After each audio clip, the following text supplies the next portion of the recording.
wabarakatuh. Saya Ica Soliha, calon guru penggerak angkatan 11 dari SMKS Al-Huda Kedunggungu, Indramayu. Bersama saya, Ibu Evi Novia, selaku guru bahasa Indonesia. Betul ya Bu ya? Ya betul.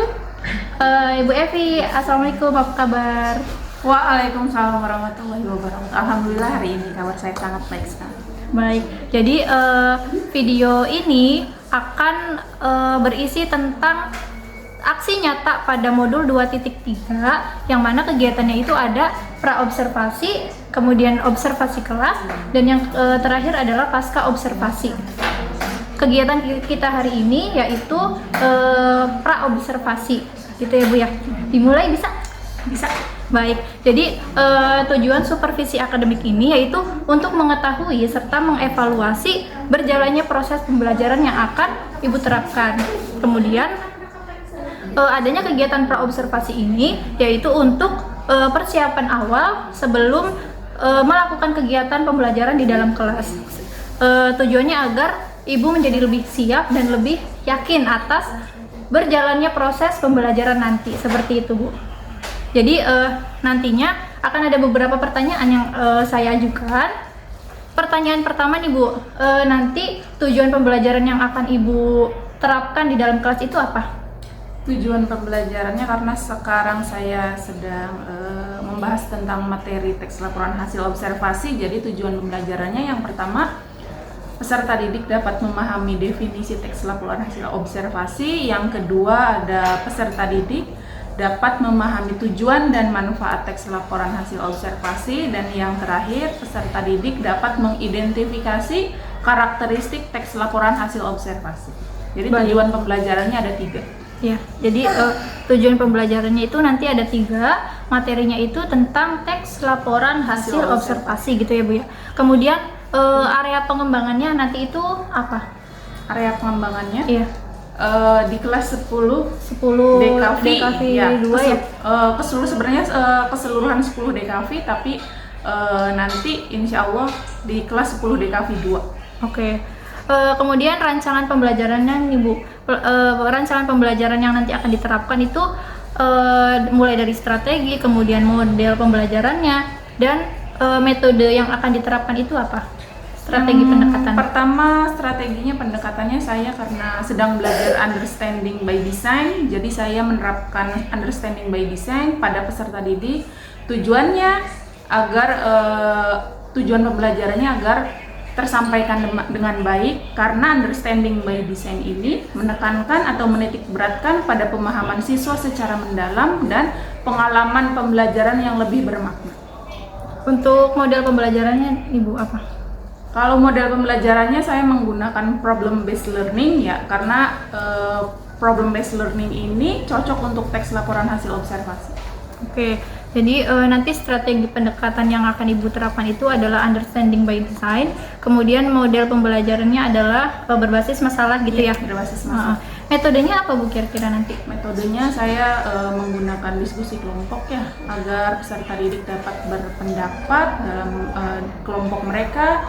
Mereka mengajukan opini-opini mereka tentang permasalahan tersebut sehingga menghasilkan sebuah pemahaman tentang teks laporan hasil observasi itu. Oke. Rencananya di dalam ini kan diskusi kelompok ya Bu.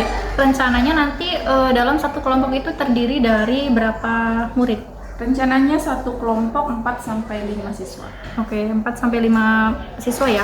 Kemudian media pembelajarannya itu apa? Media pembelajarannya yang pertama saya pakai PowerPoint, lalu ada video pembelajaran juga, jadi ada 2. Oke. Waktu pelaksanaannya nih Bu, nanti untuk waktu pelaksanaan observasi kelas itu di hari apa dan di kelas mana? Observasi kelasnya di hari Rabu dan di pagi hari ya di kelas 10 DKV 2. Oke, berarti nanti Rabu depan kita berjumpa kembali di kegiatan observasi kelas ya, di hari Rabu kelasnya kelas 10 DKV 2 gitu ya Bu ya. Nantinya ketika pelaksanaan observasi kelas, saya akan mencatat kegiatan pembelajaran yang terlaksana di dalam kelas seperti itu. Nah, pertanyaan terakhir nih Bu, apa yang Ibu dapatkan dari percakapan kita hari ini?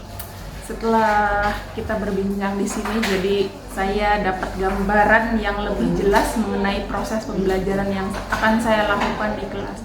Saya mau melakukan apa, jadi sudah tergambar dengan jelas. Oke, jadi memang itu tujuan dari adanya praobservasi ya Bu, Ya. agar ibu atau ibu yang sebagai yang saya observasi mendapatkan gambaran gitu, menjadi lebih siap untuk ketika saya lakukan observasi kelas seperti itu. Jadi nanti kita bertemu lagi hari Rabu depan, ya. Siap ya Bu ya? Siap. Ya, terima kasih atas waktunya. Jumpa lagi nanti Rabu depan. Terima kasih. Wassalamualaikum warahmatullahi wabarakatuh. Waalaikumsalam.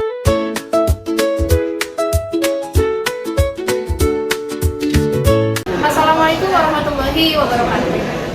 Bertemu lagi bersama saya, Ica Soliha, calon guru penggerak angkatan 11 dari SMKS Al-Huda Kediri, Kabupaten Indramayu.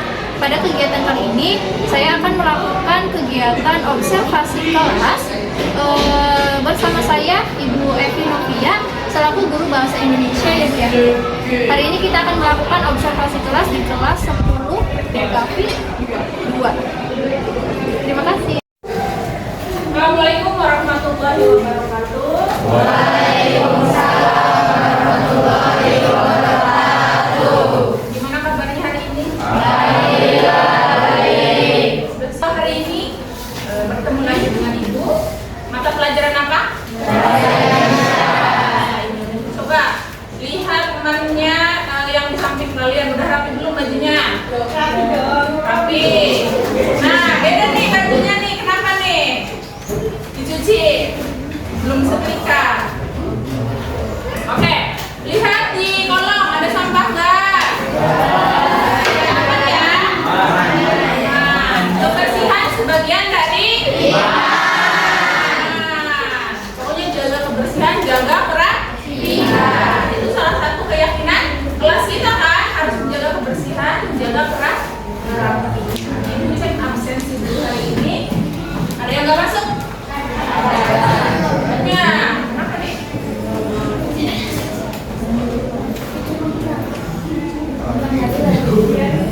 Yang nggak hadir siapa? Bud? Najwa sakit. Najwa sakit. Topik apa?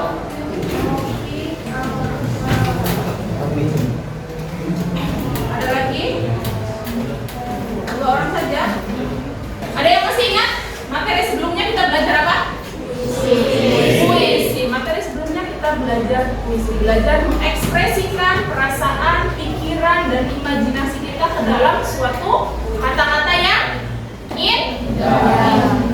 Hari ini kita belajar tentang teks laporan hasil observasi. Tujuan pembelajaran hari ini ada 3. Yang pertama, kalian harus bisa memahami definisi teks laporan hasil observasi. Yang kedua, memahami tujuan dan manfaat teks laporan hasil observasi. Yang ketiga, mengidentifikasi karakteristik teks laporan hasil observasi. Apa yang dimaksud dengan teks laporan hasil observasi? Kira-kira apa ini? Puisi. Ada yang punya puisi? Enggak. Namanya siapa? Dari kasihnya. Ada lagi yang punya kucing? Namanya siapa? Wow, banyak ya. Oh, berarti cinta kucing ya? Cinta kucing. Yang kalian lihat dari kucing ini apa?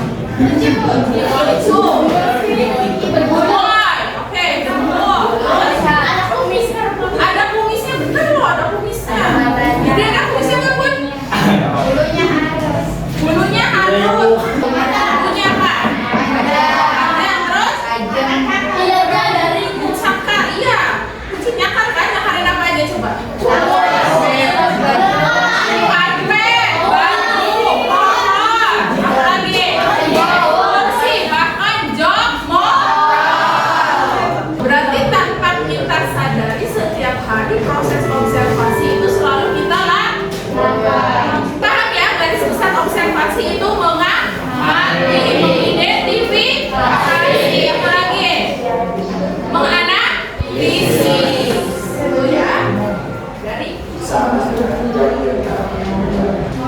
Jadi dapat kita simpulkan bahwa teks laporan hasil observasi adalah teks yang berisi paparan hasil amalan terhadap objek secara akurat. Ini bertujuan untuk memberikan informasi yang objektif dan terpercaya kepada pembaca. Teks ini bertujuan untuk memberikan informasi yang objektif. Apa objektif? Ini ada kata objek, ini ada objektif. Berarti masih berkaitan dengan objek. Berarti keadaan yang sebenarnya mengenai objek tersebut. Jadi objek, keadaan yang sebenarnya. Apa yang kalian lihat, apa yang kalian amati, itu objek. Dipaparkan tentang apa?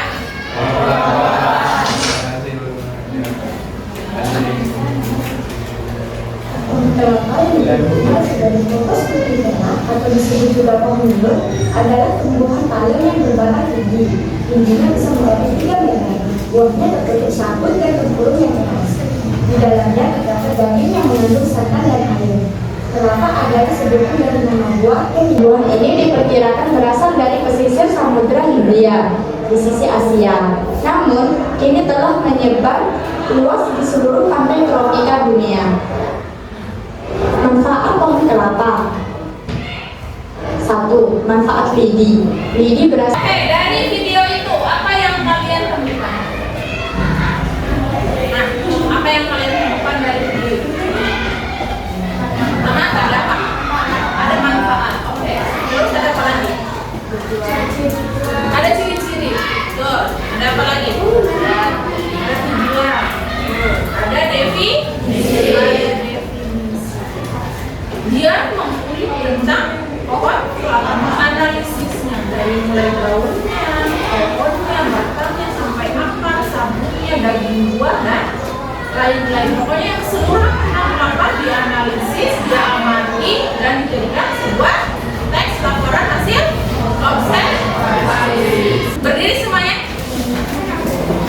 Siapkan satu pulpen. Mulai.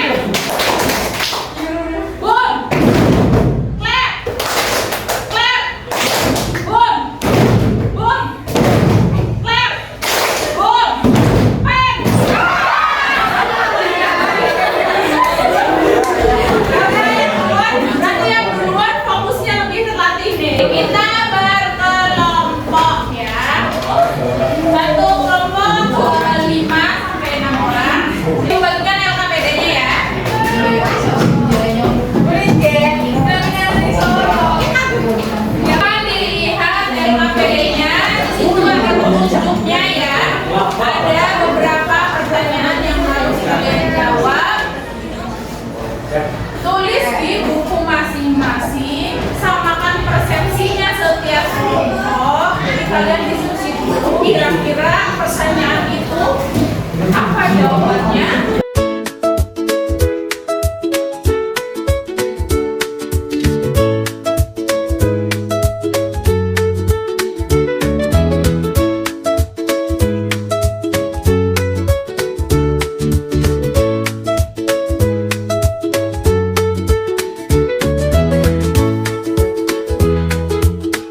Lanjut ke sesi presentasi. Silakan kelompok pertama dulu, boleh maju ke depan. Assalamualaikum warahmatullahi wabarakatuh.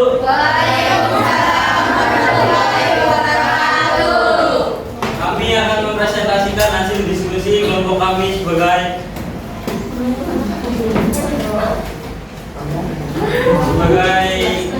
kami mengenai pohon kelapa. Saya sebagai moderator, Faisal dan Fitna sebagai pemateri dan Fahri sebagai notulen. Silakan pemateri. Pertanyaan 1. Apakah tersebut termasuk teks hasil observasi? Maka demikian. Jawabannya iya, karena tes ini berisi informasi. Silakan jika ada pertanyaan. Silakan, ada yang mau nanya? Angkat tangan, berdiri. Boleh? Nadia mau nanya? Boleh? Saya ingin bertanya, mengapa tes laporan hasil observasi tidak menggunakan kata ini? Sekian dari kelompok kami, kurang lebihnya mohon maaf. Assalamualaikum warahmatullahi wabarakatuh. Assalamualaikum.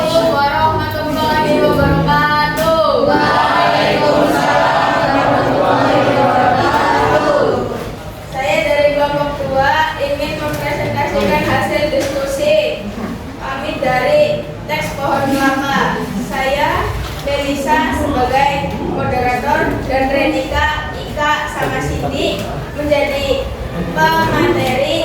Dan sekarang ada yang mau bertanya? Kalau bisa berdiri. Kenapa teks laporan hasil observasi menggunakan bahasa Lampung? Saya akan menjawab pertanyaan dari Selo, yaitu mengapa teks laporan hasil observasi menggunakan bahasa Lampung?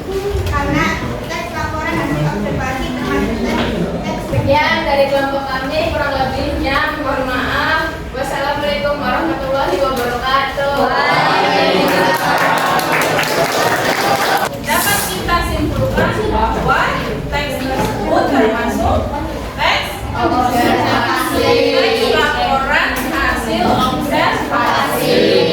Biasanya disingkatnya TLHO. TLHO ya, teks laporan hasil observasi.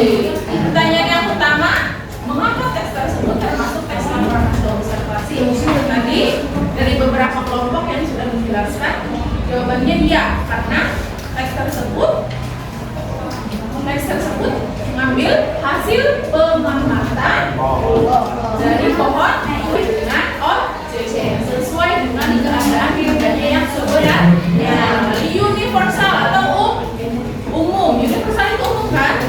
Simpulan pembelajaran hari ini bahwa teks laporan hasil observasi adalah teks yang menjabarkan hasil pengamatan berdasarkan objek yang kita amati.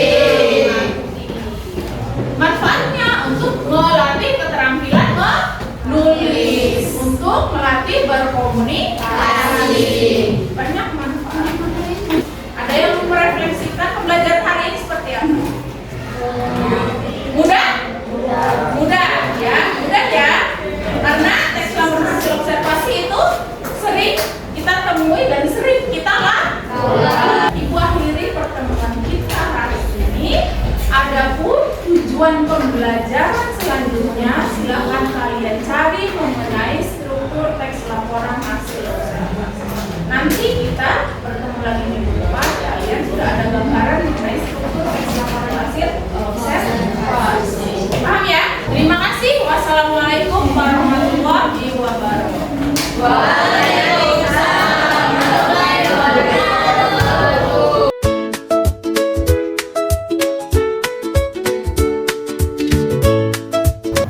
Bismillahirrahmanirrahim. Assalamualaikum warahmatullahi wabarakatuh. Kembali lagi bersama saya Ica Solihah, calon guru penggerak angkatan 11 dari SMKS Al-Muda Kedungwungu, Anjetan, Kabupaten Indramayu. Pada kegiatan kali ini, saya akan melakukan pasca observasi. Saya masih ditemani oleh Ibu Evi Novia. Assalamualaikum Ibu. Kemudian di samping saya juga ada Bapak pengajar praktik Pak Teguh. Assalamualaikum Bapak.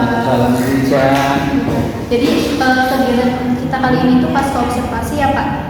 Saya dengan Ibu Evi sudah melakukan percakapan praobservasi, kemudian kami juga sudah melakukan kegiatan observasi di dalam kelas. Jadi kegiatan terakhir yaitu adalah pasca observasi. Siap Ibu? Siap. Ya, kita mulai ya. Jadi Bu Evi, tujuan dari kegiatan pasca observasi ini untuk mengevaluasi sejauh mana proses pembelajaran yang Ibu lakukan di dalam kelas kemarin itu ya Bu ya. Oke, pertanyaan pertama Ibu, bagaimana perasaan Ibu terkait proses observasi kelas yang telah berlangsung? Terkait observasi kelas yang telah berlangsung kemarin hari Rabu. Iya. Awalnya sih nervous malu karena ada yang mengamati. Tapi ya seiring berjalannya waktu, malah ya ada temennya juga nih, ada yang mengevaluasi apa kekurangan saya. Terus harus apa lagi yang harus ditingkatkan ya. Tapi karena proses pembelajarannya sudah saya rancang sedemikian rupa, jadi ya saya siap. Oke. Jadi siap ya Bu ya. Kemarin itu nervous di awal aja gitu ya. Kemudian kesana-sananya ternyata ada yang mengevaluasi, ada yang mengoreksi saya kurangnya di mana, seperti itu ya, ada koreksian gitu ya. Oke, kemudian boleh ceritakan kembali area pengembangan yang kemarin Ibu lakukan dan langkah-langkah pembelajaran yang telah berlangsung di dalam kelas kemarin. area pengembangan karena saya mengampu mata pelajaran bahasa Indonesia ya Pak. Jadi di bahasa Indonesia itu ada 4 elemen di kurikulum Merdeka ini. Yang pertama ada menyimak, yang kedua ada berbicara, yang kedua ada membaca dan memirsa, yang ketiga ada berbicara dan mempresentasikan, yang keempat ada menulis. Jadi 4 aspek itu selalu muncul di mata pelajaran bahasa Indonesia. Untuk kegiatan pembelajaran kemarin, area pengembangannya saya mengambil yang membaca dan menulis. Adapun langkah-langkahnya, karena saya menggunakan model pembelajaran problem based learning, jadi sintaknya ada 5. Pertama, saya orientasi siswa pada masalah, jadi mereka diberi video pembelajaran yang isinya mengenai teks laporan hasil observasi. Di situ di video itu ada sebuah permasalahan, lalu mereka diorganisasi untuk dibuat menjadi sebuah kelompok. Di dalam kelompok itu saya beri LKPD tentang isi dari video itu yang isinya sebuah permasalahan. Mereka mendiskusikan permasalahan itu, mencari proses penyelesaiannya, lalu saya juga membimbing mereka. Di akhir nanti mereka menyajikan hasilnya dengan cara presentasi setiap kelompok dan dievaluasi oleh kelompok yang lain seperti itu. Oke, jadi elemen yang diambil area pengembangannya itu arti membaca, memirsa ya. Kemudian di proses pembelajaran itu Ibu menggunakan model problem based learning yang berbasis masalah. Kemudian di dalam proses itu anak-anak dikelompokkan gitu ya Bu, untuk mendiskusikan masalah tersebut, mencari jawaban dari masalah itu gitu ya Bu ya. Oke, kemudian menurut Ibu sejauh mana area pengembangan yang Ibu sebutkan tadi itu apakah sudah berhasil atau masih ada yang perlu diperbaiki? Untuk presentasinya kalau menurut saya sudah 80% berhasil ya. Jadi anak-anak sudah mengaplikasikan cara mereka untuk mencari masalah tersebut, mencari penyelesaian masalah tersebut karena area pengembangan yang membaca. Jadi saya menginstruksikan mereka untuk mencari penyelesaian masalahnya dengan cara membaca, cari di buku sumbernya, di buku paket atau menggunakan handphone smartphone. Oke, jadi masih ada 20% lagi Iya. Caranya gitu ya. Oke, menurut Ibu nih kendala yang dihadapi pada proses pembelajaran kemarin itu apa? Ya, yang 20% itu ya, karena saya menggunakan metodenya diskusi kelompok, jadi ada saja siswa yang merasa kalau di dalam kelompok itu toh teman saya sudah mengerjakan. Jadi yang ada saja tiap kelompok itu 1 orang atau 2 orang yang tidak ikut mengerjakan atau hanya sekedar melihat saja, tidak ikut berpikir seperti itu. Ya, jadi masih ada siswa yang berpikiran seperti itu gitu ya Bu. Rasa tanggung jawab terhadap tugasnya itu masih kurang gitu ya, masih perlu ditumbuhkan. Baik, kira-kira mengapa sih hal itu bisa terjadi? Ya karena mereka kebanyakannya ngobrol, karena diskusi kelompok seperti itu, ngobrol karena kemarin. Tapi ya biasanya yang mencari permasalahan kan hanya 1, 2, 3 orang ya, seperti itu kalau dalam diskusi kelompok. Terus itu permasalahan muncul karena itu. Oke. Kemudian rencana untuk mengatasi masalah tersebut. Rencananya pertemuan selanjutnya kan sudah ganti submateri nih.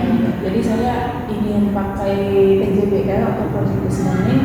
Jadi mereka kan membuat sesuatu. Kalau membuat sesuatu kan istilahnya hasil karya yang mereka buat itu kan dari kelompok mereka ya. Jadi kemungkinan mereka akan lebih aktif, lebih ikut berpartisipasi. Jadi saya ingin ganti PJBL karena untuk submaterinya juga kan berubah. Oke, jadi rencana tindak lanjut mengatasi masalah siswa yang masih berpikiran masih ada temanku yang lain itu dengan merubah metode menjadi project gitu ya, menghasilkan project. Dan kemungkinan dalam bentuk kelompoknya tidak sampai 5 orang lagi, disempitkan ya. Betul. Biar kerjanya itu dia ada gitu ya, tidak mengandalkan temannya betul. Kapan Ibu akan melakukan proses itu? Minggu depan pas sub baru ya, materi baru. Oke.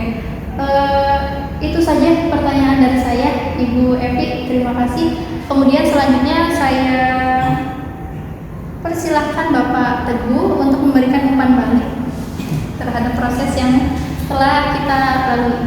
Oke, terima kasih Ibu Ica Soleka. Assalamualaikum warahmatullahi wabarakatuh. Waalaikumsalam. Salam dan bahagia Ibu Ica dan Ibu Novia yang saya hormati.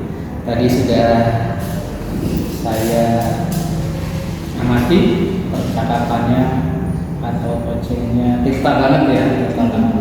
Artinya sudah bagus. Ibu Ica mengarahkan dengan pertanyaan-pertanyaan yang kritis sesuai dengan analitika. Tadi ditanyakan tujuannya, area pengembangannya apa, kemudian ada 4 aspek tadi ya yang disampaikan oleh Ibu Evi, kemudian identifikasinya, kemudian apa saja yang perlu dikembangkan, kemudian tadi ada 20%, kemudian diganti informasi lagi, langkah-langkah yang akan dilakukan apa, gitu kan, rencana aksinya, kemudian Ibu Evi-nya pengen mengganti dengan PJBL agar lebih aktif lagi siswanya, gitu, luar biasa. Kemudian kapan, ini kan lebih bagus kapan anak ibu akan melakukan, ini sudah luar biasa. Artinya praktik coaching pada pasca observasi yang dilakukan oleh Ibu Ica Soleka, calon guru angkatan 11 ini sudah sesuai dengan alur kita, sudah bagus. Begitu saja membantu dari saya. Terima kasih. Assalamualaikum warahmatullahi wabarakatuh. Waalaikumsalam warahmatullahi wabarakatuh. Terima kasih Pak Teguh atas umpan baliknya. Kemudian terima kasih Bu Evi sudah melalui tahapan demi tahapan bersama saya, mulai dari pra observasi, kemudian observasi kelas, dan yang terakhir ini adalah pasca observasi. Sekian kegiatan pasca observasi dari kami. Terima kasih. Wassalamualaikum warahmatullahi wabarakatuh. Waalaikumsalam.